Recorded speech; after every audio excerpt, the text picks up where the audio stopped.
Hallo zusammen, ich bin der Tobias Und ich bin die Anna. und wir zwei sind heute zusammen in den Allgäuer Alpen unterwegs und haben uns heute eine Tour mit 2 schicken Gipfeln ausgesucht. Genau, wir nehmen euch heute mit, zuerst auf den Zinken und dann geht's über den Grat auf den Sorgschrofen. Ja, kleine feine Runde von knapp 10 Kilometern, 550 Höhenmetern und Kleiner Spoiler, die beste Tour, die ich dieses Jahr gelaufen bin. ja, wir sind nämlich schon mittendrin, haben schon einiges an Kraxelei hinter uns. Ja, und wenn ihr wissen wollt, wie die Tour so ist, Dann kommt mit und wir schauen es uns gemeinsam an.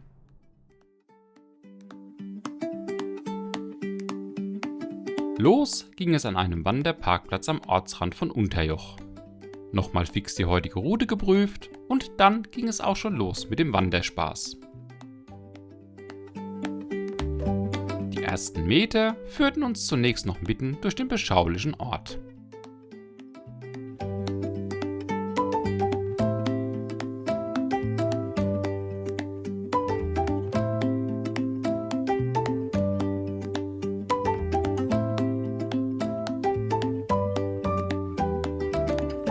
Kaum den Ort hinter uns gelassen, fanden wir uns in herrlicher Bergkulisse wieder.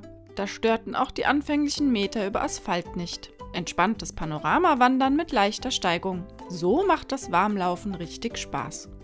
Kommen euch die Berge im Hintergrund irgendwie bekannt vor?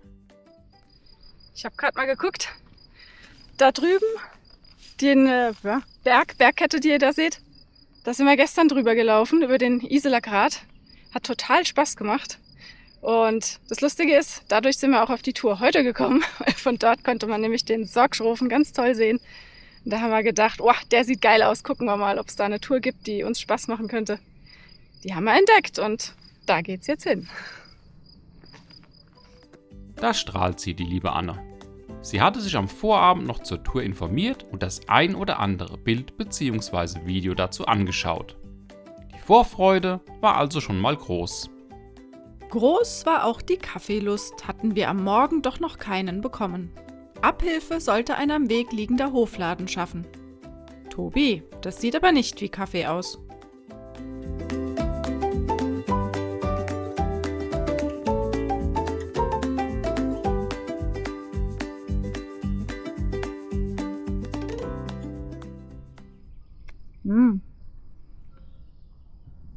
Wir haben heute Morgen leider keinen Kaffee gekriegt. Wir mussten ohne starten. Jetzt habe ich mich hier über das Hoflädchen gefreut. Und der Tobi meinte noch, irgendwie so, er sieht Kaffee oder so. War ich noch, ja. Gab nur kühle Getränke, also auch kein Kaffee. Aber es gab, wie war das? Kaffee Cappuccino Eis. Und das schmeckt tatsächlich gut. Können wir wieder machen. Eis und Kaffee in Kombi, das ist schon was Feines. Allerdings war die heutige Koffeinzufuhr wegen des ausbleibenden Heißgetränkes eher mau. Ob sich das im Laufe der Tour noch bemerkbar machen sollte? Nach bisher moderatem Anstieg ging es nun ab in den Wald und ran an die Steigung. Und die war im weiteren Verlauf nicht von schlechten Eltern. Da ist er, der Winkel. Steigungswinkel. Da sich die Steigung filmerisch eher schwer darstellen lässt, wenn man nicht gerade direkt am Abgrund balanciert, ist so ein sichtbarer Steigungswinkel ganz interessant.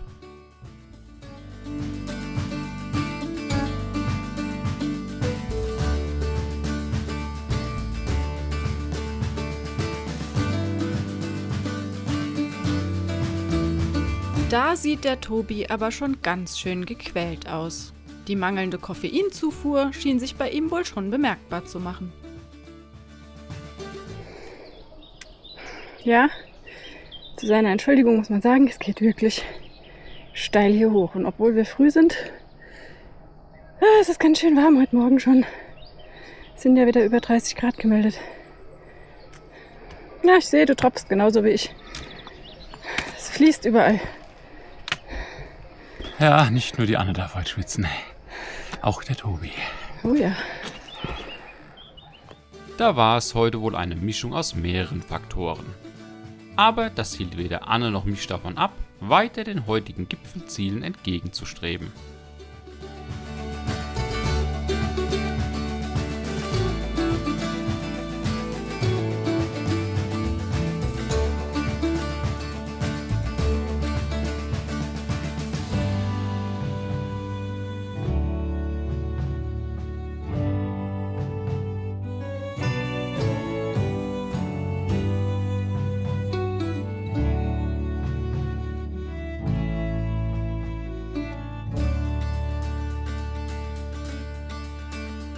Tobi, was machst du denn da?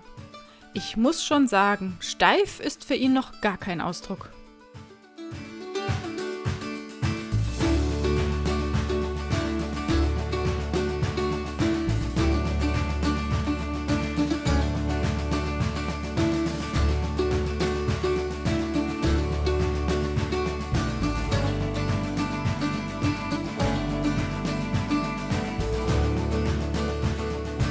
So steil der Anstieg bisher auch war, gestaltete er sich bis kurz vorm ersten Gipfel vom Anspruch her recht überschaubar.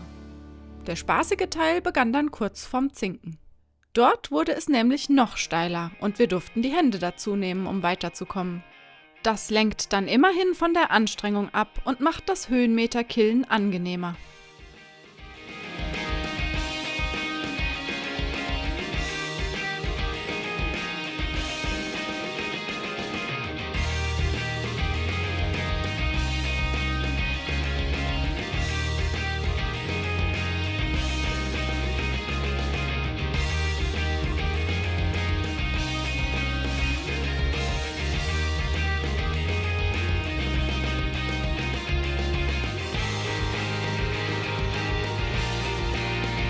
Na, wenn das mal kein schicker Gipfelaufstieg war. Belohnt wurden wir mit einer Top-Aussicht und bekamen schon den nächsten Gipfel des Tages zu Gesicht. Allerdings war der Genuss der Aussicht nicht ganz störungsfrei.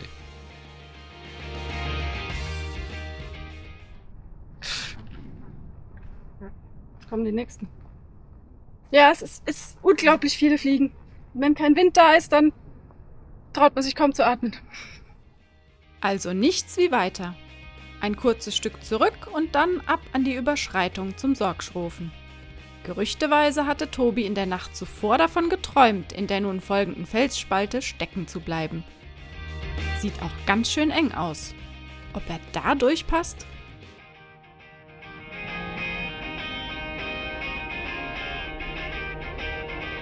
Ob es das Rucksackablegen hier leichter macht? Ja, da tut er sich schwer. Das kommt bestimmt von den vielen Kuchenpausen, die er ja gerne mal beim Wandern einlegt. Und die recht eingeschränkte Beweglichkeit macht es ihm hier auch nicht leichter.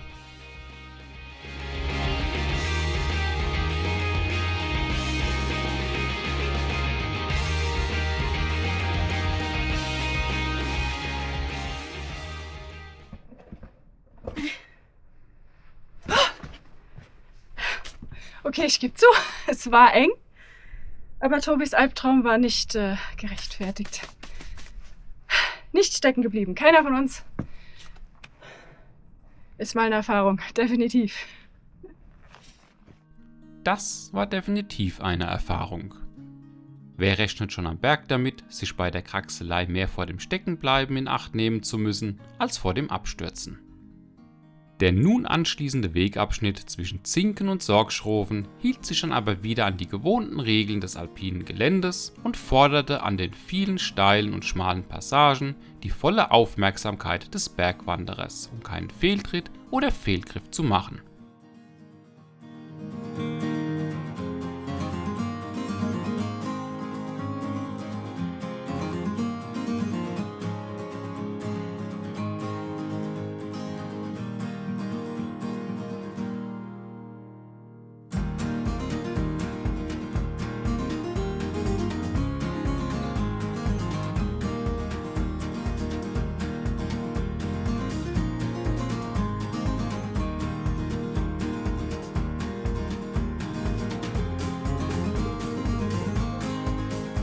Hier kam das Gipfelkreuz des Sorgschrofen in Sicht. Eine kurze Verschnaufpause, bei der wir das Panorama ringsum genießen konnten. Und schon ging es spannend weiter auf den finalen Anstieg zu.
Und dann war es geschafft. Der Übergang vom Zinken zum Sorgschrofen war überwunden und der zweite Gipfel des Tages erreicht. Wie auch schon vom Zinken hatte man hier wieder eine Top-Aussicht.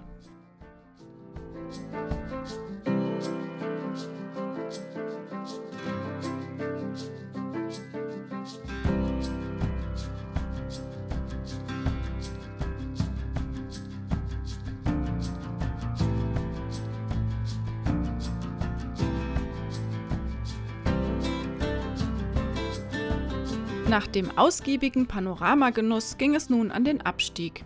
Und dieser gestaltete sich zunächst kein bisschen anders als die vorangegangene Überschreitung. Mit anderen Worten, es durfte weiter gekraxelt werden.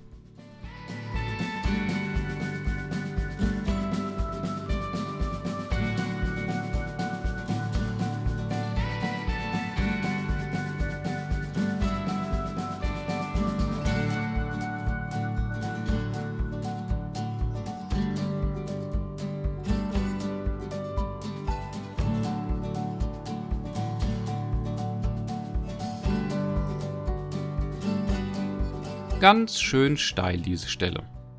Und sehr souverän von Anne. Ich muss wieder einmal neidlos anerkennen, dass sie am Fels eine deutlich bessere Figur macht als ich.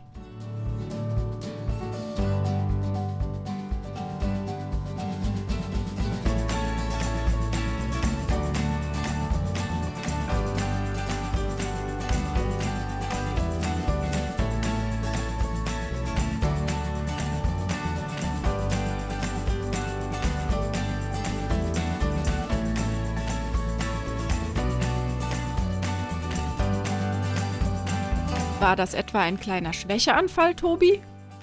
Wie sagt er immer, beim Aufstieg nicht komplett verausgaben, man braucht noch Kraft für den Abstieg. Recht hat er damit und keine Angst, auch wenn ihm das Stöckchen hier mal aus der Hand gerutscht ist oder es manchmal etwas steif ausschaut. Er kann seine Energiereserven und sein Können schon ganz gut einschätzen.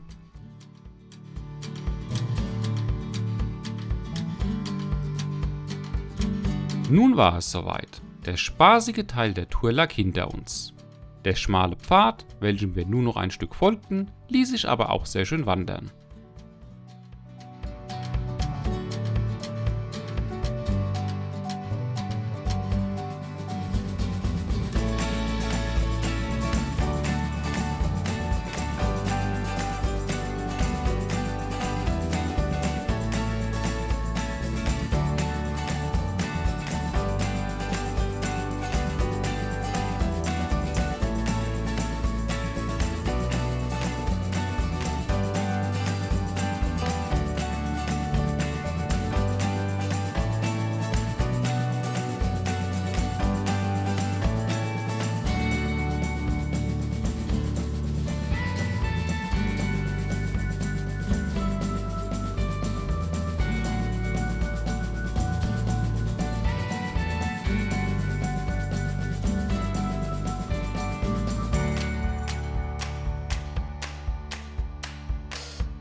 Ein letztes kleines Abenteuer hielt die Tour dann aber doch noch für uns bereit. Hier mussten wir einige Hinterlassenschaften kürzlich stattgefundener Forstarbeiten überwinden. Schaut vielleicht gar nicht mal so schlimm aus, zum Drüberlaufen ist es aber ziemlich unangenehm. Die letzten 2,5 Kilometer vor Unterjoch bestanden dann aber einfach aus geschottertem Forstweg. Mit anderen Worten, ein lockeres Auslaufen nach der vielen Kraxelei auf dem Sorgschrofen.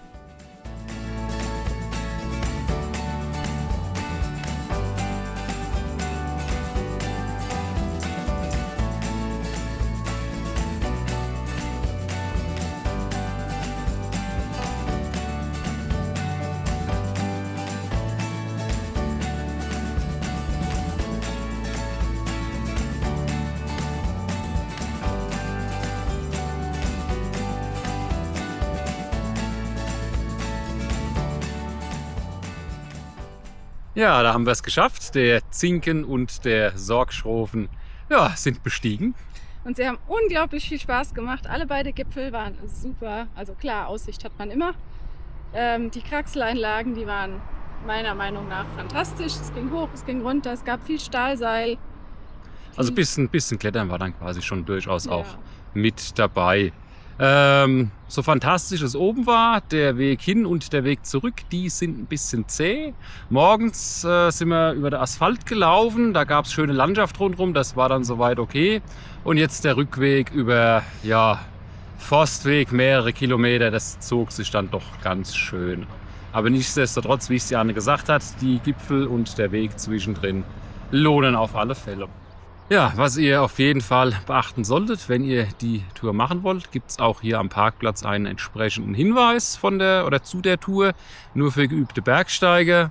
Und ja, mit den vielen Kraxeleinlagen und wie ihr ja auch gesehen habt, es ist schon sehr sportlich. Das sollte man dann durchaus vorab bedenken. Ich meine auch, dass wir am Anfang und am Ende, wo es dann zu den Gipfeln ging, dass da auch Schilder nochmal standen, von wegen Vorsicht nur für geübte Bergwanderer. Also gerade für den Gradweg. Die Gipfel selber kann man auch einzeln anlaufen. Das ist dann natürlich etwas einfacher. Also, wobei einfach immer relativ ja, ist. wollte ich gerade sagen. Wenn man ein bisschen Erfahrung hat und so Sachen schon mal gemacht hat, sich das auch zutraut dementsprechend, dann macht es wirklich Spaß. Gell?